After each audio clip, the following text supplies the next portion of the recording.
शरद पूर्णिमा, पूनम की वो रात जिसका पूरे साल रहता है इंतजार। भक्त, संत, प्रकृति प्रेमी, खगोल शास्त्री, आयुर्वेदाचार्य और वैज्ञानिक सभी क्वार यानी आश्विन महीने की पूर्णिमा की बाट जोहते हैं।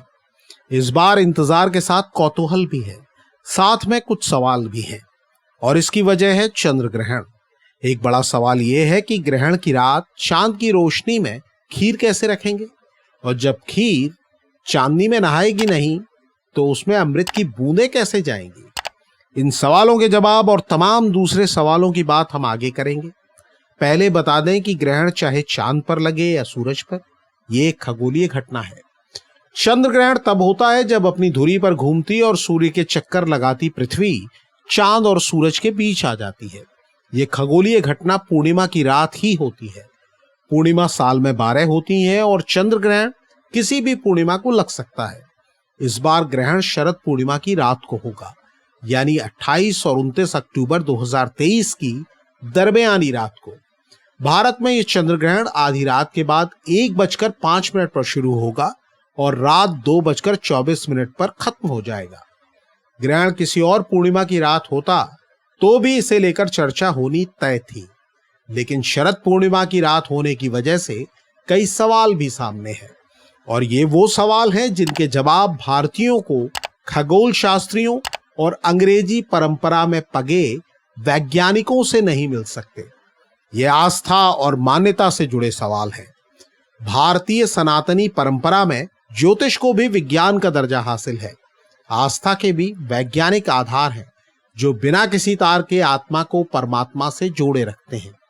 आध्यात्मिक तरंगों के जरिए नर और नारायण को जोड़ने वाली आस्था हमें समुद्र मंथन की उस कहानी तक ले जाती है जहां चंद्रमा और मां लक्ष्मी की उत्पत्ति का प्रसंग आता है और फिर निकलता है समुद्र से अमृत और नजर आता है इस अमृत को पीने के लिए देवताओं की कतार में बैठा राक्षस स्वरभानु।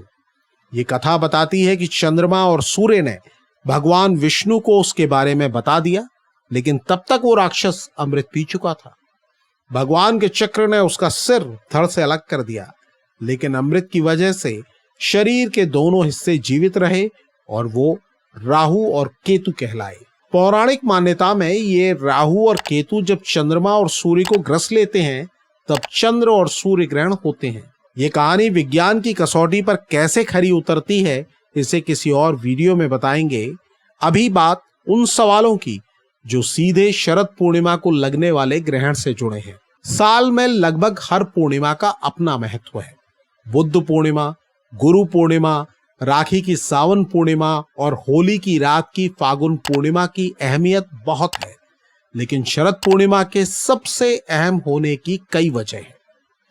शरद पूर्णिमा की रात चांद अपनी सभी कलाओं के साथ निकलता है।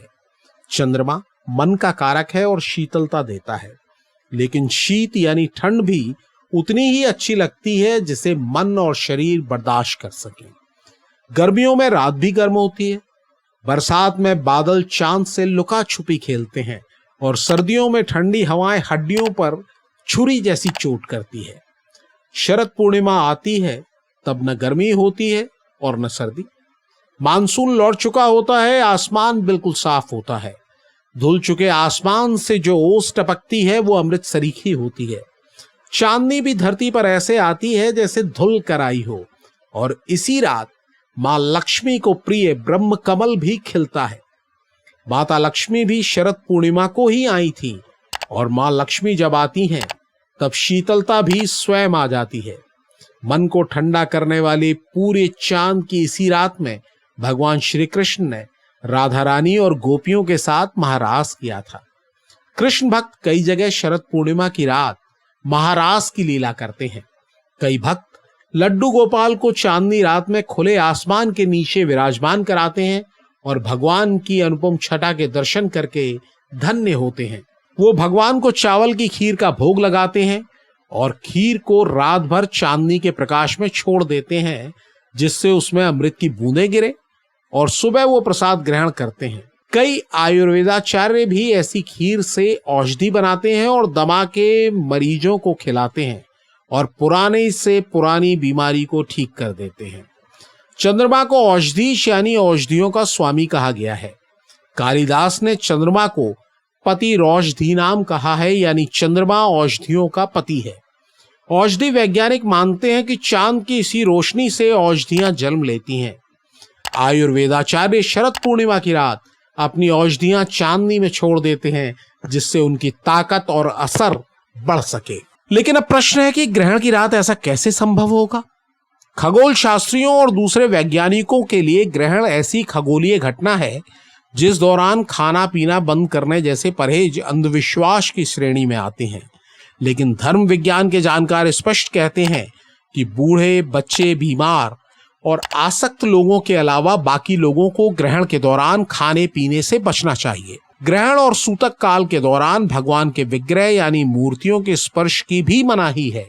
ग्रहण काल में चांदनी में खीर रखने की सलाह तो खगोल शास्त्री और वैज्ञानिक भी नहीं दे रहे हैं। ग्रहण का सूतक काल पूर्णिमा यानी 28 अक्टूबर 2023 की शाम 4:05 से शुरू होगा और ग्रहण पूरा होने तक रहेगा। धर्म के जानकार कहते हैं, ग्रस्यमाने भवेत स्नानम ग्रस्ते होमो विधीयते, मुच्यमाने भवेत दानम मुक्त स्नाने विधीयते, यानी ग्रहण शुरू होने से पहले स्नान करना चाहिए, ग्रहण के समय हवन और दान करना चाहिए, ग्रहण पूरा हो जाए तो फिर स्नान करना चाहिए। अब हम आपको उन सभी सवालों के जवाब बताते हैं जो आप जानना चाहते हैं। आचार्य श्रीकांत शास्त्री इंदुराजा के मुताबिक पूर्णिमा 27 और 28 अक्टूबर की दरमियानी रात 4:17 पर आएगी। ये समय 28 अक्टूबर तड़के का होगा। आप 27 अक्टूबर को भगवान का भोग लगाकर रात में खीर चांदनी रात में रख सकते हैं, जो कि पूर्णिमा की रात होगी। आपके पास सूतक काल के पहले पूर्णिमा को औषधीय खीर खाने का समय होगा। ग्रहण पूरा होने पर यानी 28 और 29 अक्टूबर की रात 2:24 के बाद आप खीर को चांदनी रात में रख सकते हैं। ये आपके पास दूसरा विकल्प है। आचार्य श्रीकांत शास्त्री इंदुराजा बताते हैं कि ज्योतिष शास्त्र के अनुसार शुक्ल पक्ष की पंचमी से कृष्ण पक्ष की पंचमी तक चंद्रमा की पूर्ण कला मानी जाती है, यानी आपके पास एक तीसरा मौका भी है। ग्रहण के बीच क्योंकि विशेष परिस्थितियां बन रही हैं और 29 अक्टूबर 2023 यानी रविवार के दिन, जिस दिन प्रतिपदा है, उस दिन भी चंद्रमा पूर्ण कलाओं से लैस होगा, यानी सभी कलाओं से पूर्ण होगा। उस दिन भी आप भगवान को शरद की चांदनी में बैठा सकते हैं, खीर का भोग लगा सकते हैं, महारास की लीला का आनंद ले सकते हैं और अगली सुबह उस खीर को खा सकते हैं।